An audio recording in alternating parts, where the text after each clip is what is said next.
Welcome, welcome, welcome. We are going to plan with me. I am doing my March cover for my bullet journal. This month I went with an Art Nouveau inspired theme, but before we get to that, let's just flip through the themes from previous months. Now I know that the Lunar New Year was in February, but I started mine off in January at the beginning of the year, and it was a Lunar New Year, Year of the Dragon theme with also Phoenix, Chinese Phoenix, and some fireworks and just things like that, things that were inspired by the Chinese Lunar New Year. And those are my weekly spreads. And I really enjoyed that. It was very colorful, very bright. And then in between, I have a lot of sort of pages for brain dumping and writing down ideas. So then February was all about love, even though that's when the Lunar New Year was. It was pink and reds.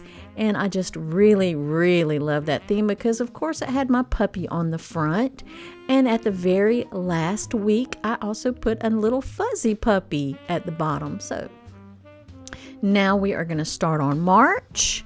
And I did it on some hot press paper. I put my sketch on hot press paper for the cover image because I want my Patreons to be able to download it and print it out as a piece of art. And if you're interested in joining my Patreon, I will link it down below. It's only $5 a month for the Dabblers level, and that level you get the premium content. So the first thing I've done is gotten some kind of a lemony yellow watercolor and more of a golden, darker golden yellow.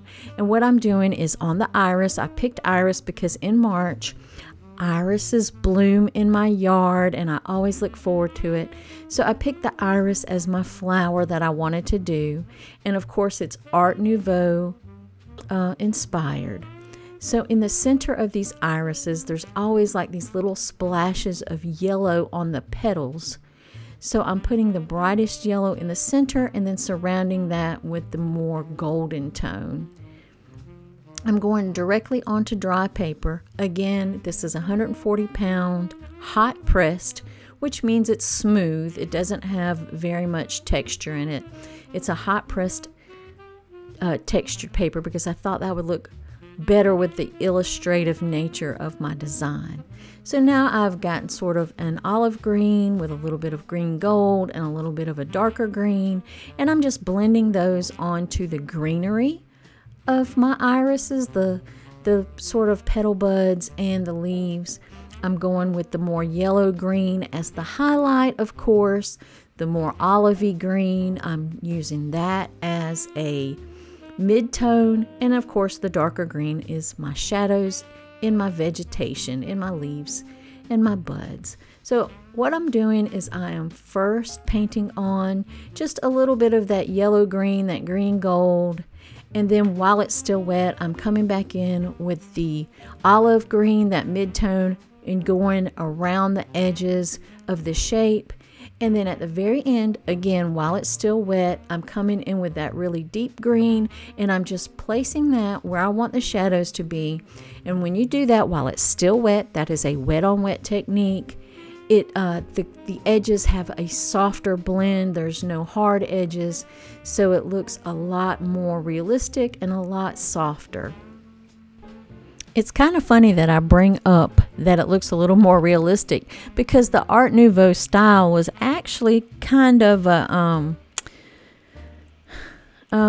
it was an attempt to do a new style that was free from imitative historicism or realism, and that is why it was developed. It was to be more into like a design, a whole new type of art. Now it developed, or it was the most popular between 1890 and 1910. It was popular in Europe and the US, and it really was characterized by like long, organic, sinuous, curvy lines and the use of natural objects like flowers, vines, flower buds, insect wings, anything that was delicate and very curvy and beautiful. That's what they used. It was inspired by the expressive paint strokes of artists like Paul Gauguin, Henri de la Toulouse-Lautrec, and sometimes part of it was inspired by Japanese prints, because Japanese prints could be very linear.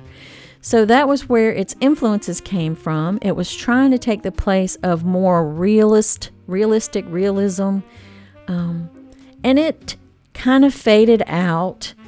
It was kind of abandoned as being a little bit too designerly, a little bit old-fashioned, and then it made a resurgence in the 1960s, and that has, again waned, but I have always loved the style, so I decided that that's what I was going to do for my March bullet journal.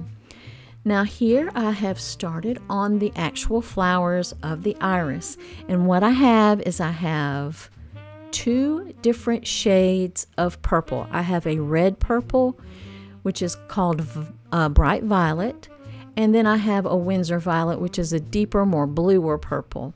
And what I'm trying to do is I'm using the yellow. Why have I got yellow on my brain? I'm using the brighter, more red violet as sort of the highlight and the lighter color of the two. And then I'm using the darker Winsor violet as my shadows. And just what I want to do is I want to alternate the colors in my petals so that they're not all one flat color. So that's what I'm doing, is where I want it to be darker, I'm adding even more of the Winsor purple. Where I want it lighter, I'm actually adding more water to that bright violet so that it is a thinner mix, and that's going to be my lightest light. And then where I want it to be a mid-tone, I am just adding less water and more pigment to that bright violet. And the same goes for the darker Winsor violet, where I want that to be a little bit lighter. I'm just adding a little bit more water. Where I want it to be darker, I'm adding less water and more paint. So that's how I am sort of managing this. It doesn't have to be realistic. Again, the style was more interested in line. Line dominated the Art Nouveau style. It was the line and only the line that they really cared about. They weren't interested in texture. They weren't interested in the color necessarily. They only wanted the line to sort of carry the design. Everything else was subordinated to that line. So as you see here, I am just adding these different values of the 2 different colors of purple. In the shadows, again, I'm just adding more pigment. In the higher highlight areas, the lighter areas, I'm adding more water to the paint. And that's all there is to it. It's not difficult. You just have to use your own judgment and your own artistic sensibilities to decide where to use the lighter purple, where to use the darker purple. It's totally up to you. But I do try to keep in mind, if in nature it's going to be shadowed, then I'm using that Winsor purple with less water. If it's going to be highlighted, like the sun is shining directly onto it, then I'm using that red purple, that bright violet, with more water added to it. And that's all there is to that. But I really, really like this design. It probably got a little too busy, now that I'm reflecting on it and seeing it again. And I might change the color palette a little bit. I like the purple, I like the green, but the gold I think is a little bit too bright. I should have went a little bit more toward the brown than the yellow in that gold. But you live and you learn. Everything to me is an experiment. It's everything is a new adventure. Every time I pick up my brush and I have a sketch in front of me, it's a new adventure. I'm going to try some different things. If it works out, hey, good for me. If it doesn't work out, well, who cares? We're just going to paint something else. It's not a big deal. So that's how I look at it, and hopefully that's how you look at it, because actually every time you paint, you are learning something. So here I am just trying to finish up these flowers, these beautiful purple irises. I really love them. Purple is my favorite color in an iris. I have some yellow ones. I also have some white ones, but I really, really, really love my purple ones. You can also come back in like I just did, and if an area is too light, you can add a little more paint to it, add another layer of paint and darken that area up, or add some shadow shapes. Perfectly fine. Again, it's your painting. You use your artistic instincts, and just use my tutorials as just a guide, like a jumping off point. So, oh, okay, that's how she does it, but I'm going to try this and see what happens, or I'm going to try that and see what result I get. That makes me so happy when my followers do that, especially when they're following one of my tutorials and they decide to take some risks and go out on their own, go off script. That just thrills me, because then I know they're getting their confidence and they're actually learning even more than what I can teach them. So now I'm just doing what I said. I'm adding a few shadows with some darker paint into some of those areas. The areas are dry, so the shapes are more crisp, which is fine with me. I like that contrast of the softness of the background of the petals and then those crisp shadows. So then, like I said, I mixed up a nice yellow gold. In hindsight, I wish I had went more toward the brown, because it is so bright. It's a little bright for me. And of course, yellow and purple are complementary colors, so they are really going to make each other pop off the page. And that was what I was going for, but I think I overdid it with the yellow, or the goldish, the yellow gold. I should have went more with a brown, like a bronzier gold. But I'm still overall happy, and I am not going to change it. I could easily go back and paint over it with some darker brownish yellow or gold. I'm not going to do that. I'm keeping what I have. But in the future, if I ever decide to do this color combination again, I may tweak the gold to a more subdued, more grayed down brownish gold. So now I have the little frame done, and that was just a little oval that I drew. And now I am going to do the corner pieces. They consist of some leaves. So I'm taking that green gold, that really pale green color. It almost looks yellow, but I promise you that is a green that I'm putting in there. And then while it's still wet, I'm just going to add that darker green and let those two colors sort of flow and mix together. Let the water do the work for me. Where I want the darker shadows, I'm just going to drop that darkest green in there. All of this again while it's still wet. And then if I want to kind of coax it a little bit, I'll just take the tip of my brush and sort of help those colors run together. The thing about hot pressed paper for me is it seems like it sucks up the paint and dries a lot quicker than the cold pressed.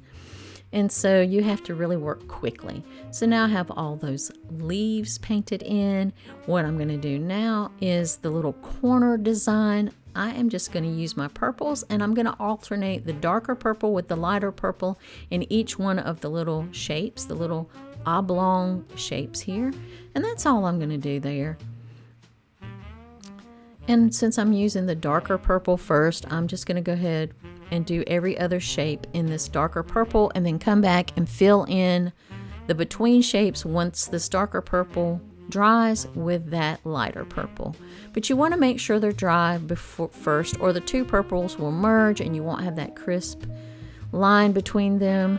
They'll get all blurry, and that is not what we're going for. So just go ahead, put all the dark purple design in first, let it dry, and then you can come back with that paler purple, just like I'm doing here. And I'm trying to keep that purple darker around the edges and a little lighter to the center, just to give it some dimension. I like having a little bit of dimension here, and that's all I'm trying to do with that. I'm even coming back in, I'm lifting a little bit of the color out of the center of some of the shapes so that it lightens it up, and then adding just a little bit more paint around the edges to darken those up so that there is a nice contrast.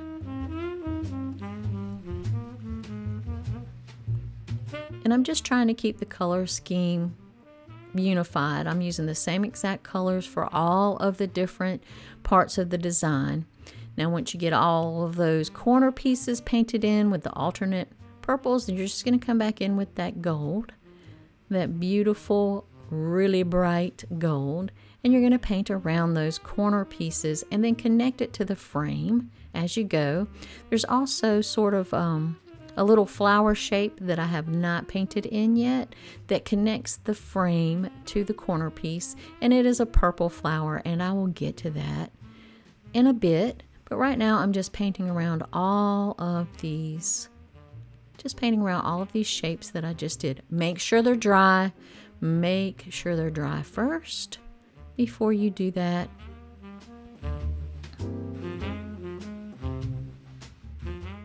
Because you don't want that yellow to blend into that purple, because I'm going to tell you, it'll make gray, it'll look ugly, and we are going for bright, spring-like, pretty, just dynamic color here. We are not going for gray.